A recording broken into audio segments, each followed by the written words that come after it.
एक साधु ने कैसे एक रानी की प्यास को बुझाया। बहुत ही सुंदर कहानी। नमस्कार राधे कृष्णा दर्शक बंधु। दर्शकों, आज हम आपके लिए एक नई और रोचक कहानी लेकर के हाजिर हुए हैं। जिस कहानी में हम यह जानेंगे कि वह कौन सा साधु था जिसने एक रानी की प्यास को बुझाया था, उसकी प्यास को शांत किया था। दर्शक बंधु, बने रहिए इस वीडियो में अंत तक। इस कहानी को छोड़कर जाने की गलती ना करें, क्योंकि यह वीडियो हमारे जीवन के लिए अत्यंत महत्वपूर्ण होने वाली है। यह हमारे जीवन में बहुत सारे बदलाव लाने वाली है। तो दोस्तों, बने रहिए।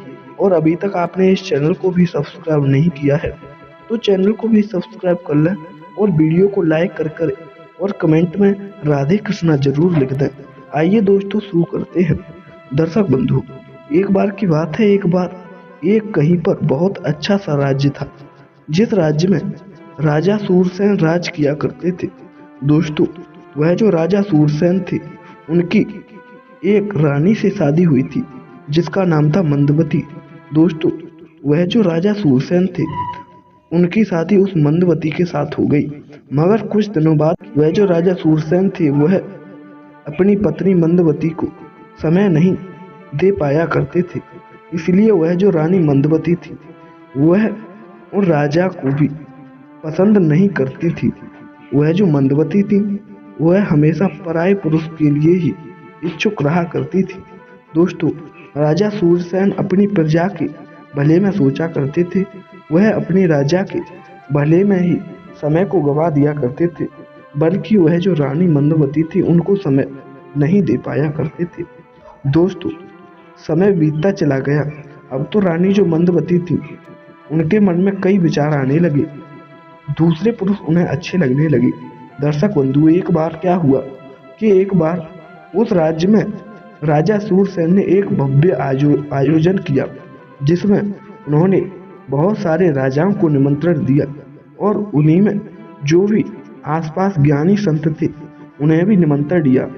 दोस्तों, अब तो राजा के बुलाने पर, राजा सूरसेन के बुलाने पर जो भी राजा थे, वह सारे उस सभा में आने लगे और जो भी साधु थे, वह भी उसी सभा में आने लगे। दर्शक बंधु, उधर वहीं पर एक कुटिया बनाकर के एक साधु जी रहा करते थे, जिन्होंने सांसारिक इच्छाओं का त्याग कर दिया था और वह भगवान का भजन में ही लीन रहते थे। वह हमेशा भगवान के भजन में ही लीन रहा करते थे। वह किसी भी बात को अपने ऊपर नहीं लिया करते थे, ना ही उन्हें कोई चीज पसंद थी। उन्हें केवल प्रभु का भजन ही पसंद था। दोस्तों, राजा के बुलाने पर वह जो साधु जी थे, वह राजा के राज्य महल में पहुंच गए। दोस्तों, उनकी जो चमक थी, वह साधु देखने में अत्यधिक सुंदर थे। उन्हें देखने के बाद सारे जो राजा थे, वह मोहित हो गए। उनमें वह जो सूरसेन राजा था, उनकी जो पत्नी थी मंदवती, वह भी उन साधु पर फिदा हो गई। दोस्तों, की चमक को देख करके सारे लोग बड़े ही प्रसन्न थे।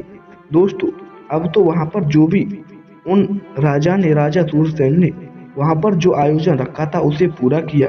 उसके बाद में वहां पर जो भी साधु संत थे, वह तो वहां से चले गए और जो भी राजा थे, वह भी चले गए। मगर इधर वह जो रानी मंदवती थी, उन्होंने जब उन साधु को देखा तो वह उन पर फिदा ही हो चुकी थी। इसीलिए रानी मंदवती ने अपनी दासी को अपने पास बुलाया और कहा, हे दासी, मेरी एक बात सुन लो।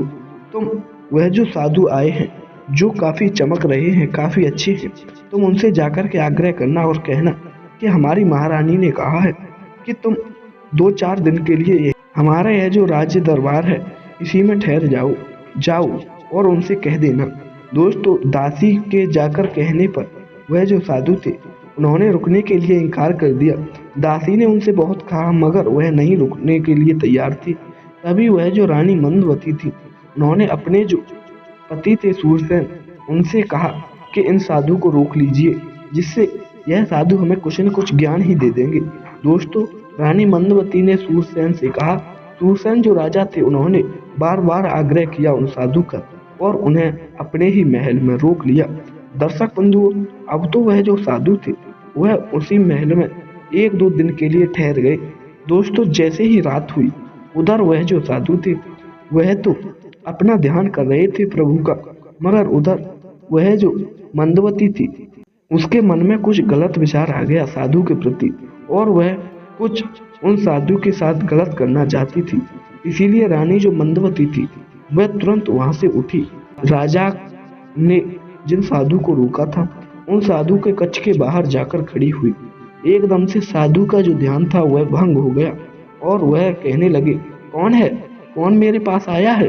दोस्तों, तभी वह जो रानी थी, रानी उनके पास में गई और उनके हाथ को पकड़ लिया और कहा, हे साधु जी, मेरा यह जो राजा है सूरसेन, यह मुझे समय नहीं दे पा रहा है, यह मुझे कभी खुश नहीं कर पाता है। यह अपने राज्य की जो प्रजा है उसे ही हमेशा अपना समय दिया करता है। इसीलिए हे साधु, तुम मेरे साथ एक रात्रि विश्राम करो। दोस्तों, जैसे ही साधु ने इतनी बात सुनी तो साधु एकदम से आग बबूला हो गए और कहने लगे, हे रानी, तुम यह क्या कह रही हो। मैंने तो सांसारिक इच्छाओं को त्याग दिया है, इसीलिए तुम मुझसे दूर चली जाओ, मुझे भगवान का भजन करने दो, मेरी भजन में बाधा मत बनो। दोस्तों, अब तो वह जो रानी थी वह रानी उन साधु को समझाती हुई बोली, हे साधु महाराज, आप मुझे एक प्रश्न का उत्तर दीजिए।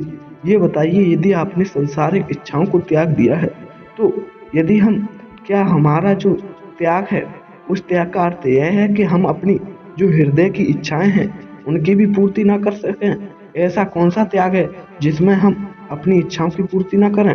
दोस्तों, अब तो वह जो रानी थी उसकी बात सुनकर के साधु कहने लगे, हे रानी, तुम मेरी बात मान जाओ और तुम यहाँ से चली जाओ। मैंने आज तक कभी किसी स्त्री का हाथ नहीं पकड़ा है और तुमने आते ही आते मेरा हाथ पकड़ लिया, इसीलिए मेरी बात मानो, तुम यहाँ से चली जाओ। मैंने इतने दिन तक सांसारिक इच्छाओं का त्याग किया है, तब मुझे बहुत सुख मिलता है।